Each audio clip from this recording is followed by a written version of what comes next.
Amigos, how are you all?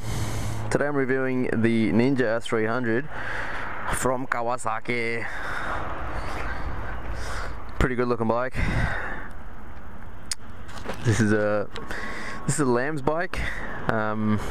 This one in particular is the Ninja 300 ABS. This is a special edition, so it comes with ABS as standard. Kabing! Dual piston calipers in the front, dual piston in the rear, ABS as pasted everywhere. 17-inch tires in the front, 17 in the rear. The rear tire is actually a bit fatter, so the handling's a bit better.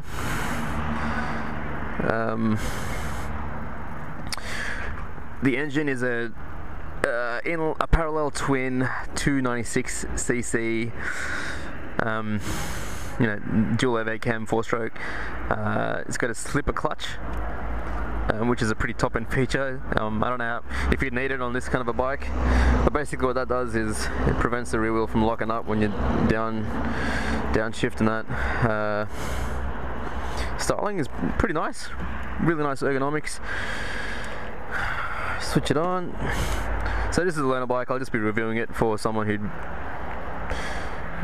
be thinking of getting one, and I'll compare it to the R3 and the CB500, and to some extent the CB300, and to some extent the CB500. So I'm not sure if you can see that. I'll just show you the startup as well. When you turn this on, you've got what is that? Oil temperature. You've got an ABS light. High beam, battery, indicators, oil. So this is a pretty new bike. It's only got 200 something kilometers. 200 something kilometers on the clock. It's got a fuel gauge, kilometers per hour as usual. It's got 2 trip meters. Everything else as per normal, so typical Japanese instrument cluster. Sounds pretty quiet, but that doesn't really mean anything. It's got an aftermarket exhaust if you want it to be fully sick. So I'll review this, like I said, as a learner who's considering this bike and potentially comparing it to the other 300s on the market. It is a 300, so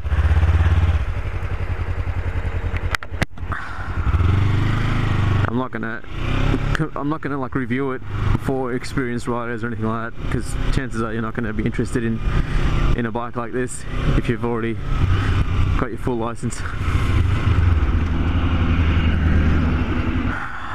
Let's go.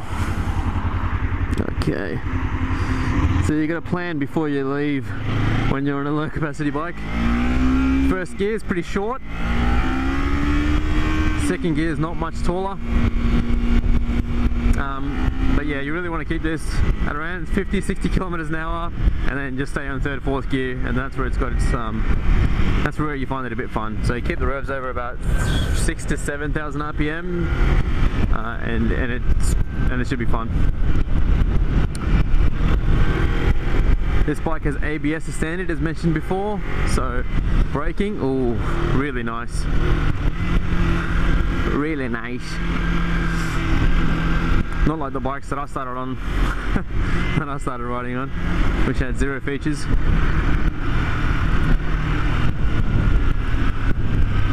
So slipper clutch, downshifting is fucking effortless. You don't really feel it.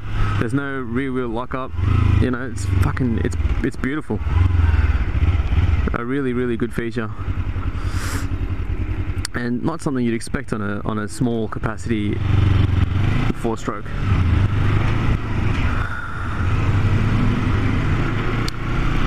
Power delivery is very smooth. Not going to rip your hands off, but you can have a bit of fun on it. Like I said, it's pretty much a bike you'd buy if you're a learner. If you wanted to commute or something and you're already fully licensed, you'd probably want to get something bigger, like a CV 500 or a GSX 650F or something, you know, you'd want a bit more torque so you can get out of trouble if need be. Or if I wanted to overtake this truck, I could do that. On this, I'd have to really think about it and calculate it and wring the neck out of this thing. So it really is a learner's bike. That being said, nothing's been spared. It's all really good. Everything, the way it looks is fucking spot on. Comparing it to the R3, I personally like the look of the R3. I think Yamahas make a really beautiful bike. That being said, this is nothing, you know, it's not an ugly bike by any means. It actually looks really nice. There's another one there. It's a big upgrade on the 250. You know, it's got really nothing down low. Like, keep it under 6,000 RPM, there's really nothing there.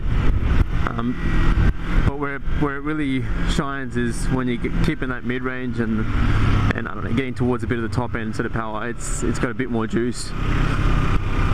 Especially in the mid-range. You know, bottom end there's not much there, but a big difference on the 250 in that it's a lot smoother. The 250 vibrated like crazy. There's no real vibrations on this bike,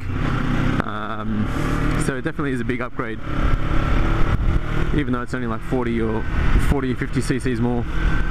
So how does it compare with the R3? Look, R3 is probably a little bit more torquey. You probably won't notice it unless you're an experienced rider. It's not really noticeable. In terms of handling and suspension, very similar. Price point, they're both around, all the 300s are around 6 to 7k in Australia right away. You can't really go wrong. That's a pretty cheap price. And this has got obviously a lot of, they've all actually got ABS. This has the additional features of having a 6-speed drivetrain. I don't know why, 5-speed is probably enough, but it's got 6-speed and it's got a slipper clutch, so it's got those top end features as well. Like I said, R3 a bit more cubic capacity, so a bit more torque.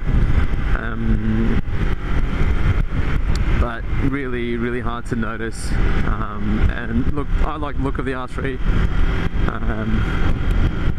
But you know, if you're a ninja man, you're a ninja man, and this is going to be something you really like. It looks really nice. I rode the ZX-10R like 3 weeks ago.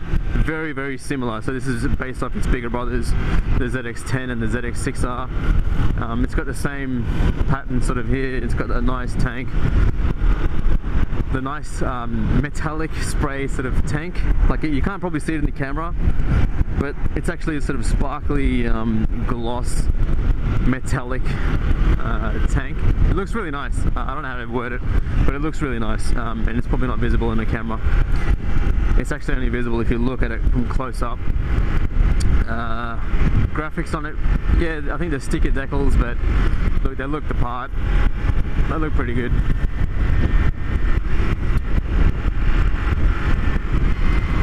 Handling really well. I mean, the thing with this kind of bike is you could, even once you get more and more experienced, you can really use the full sort of bike itself. You know, if you've got a 1000, or most people, you know, 600, you probably can't use the bike to its full potential. If you take this on the track, you could probably wring it out and actually use the bike.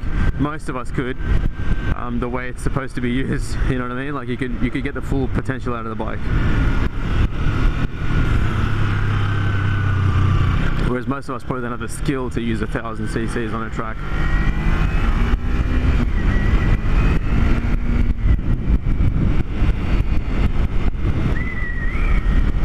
Ergonomics, it's fairly upright. You're not really leaning like a super sport, but you know, it does have that sort of semi-raised handlebar sort of thing, but you are leaning forward a little bit. Very comfortable. Seat's nice. I mean, it's a super sport seat, so it's a bit harder, a bit stiffer, but still, you know, no complaints yet. Suspension's really nice. It's got a five-way adjustable preload gas shock, Unitrack gas shock in the back, and it's got I think your standard forks, 37mm forks in the front, but they feel nice, you know, and they're planted, they're stuck onto the ground, so it's nice. overall feel of the bike and handling is spot on. You know, if you're a learner, you could learn how to ride a motorbike on this thing. Like, hands down, it does well. You know.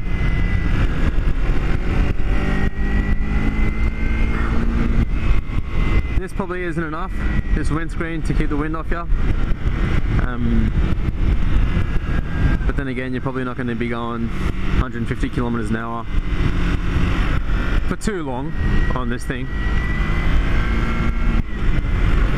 Mirrors are great. No, they don't vibrate at all.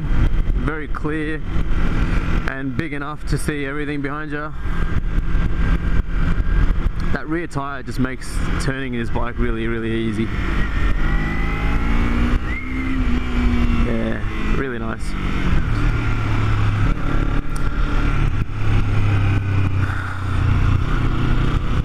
Really nice. Really, really good to learn a bike. And the brakes on it, fucking spot on. This guy's just decided not to go at all. Yeah, brakes are really nice. ABS is standard, but then again, comparing it to the R3 and the CB 300, I think they've both got the option of having ABS as well, all for similar sort of price, which is good. I mean, ABS is a big hand. I remember when I was learning, I used to always see the back end just slide out under me, and it's that moment where it just makes your heart go fucking go bonkers. And having that sort of safety net of having ABS is a good feature. So under 6k, nothing really, no juice. Keep it over 6 and you're in happy land. And you can rely on the ABS and the slipper clutch to keep you braking safely. So downshifting before a turn, you know, the back wheel's not going to slide out underneath you. Look, I don't know what else to tell you about the bike. It's really good, really well built. Very, very good learner bike. If I was in the market for a learner bike, I'd be considering this. Comparing with the R3 and the CBR 300, look, it's all about the looks. What do you like the look of? Do you like the look of the R3? Do you like the look of the CBR? Or do you like the look of the Ninja 300? You know, are you a Honda man? Are you a Kawasaki man? Or are you a Yamaha man? It really comes down to that.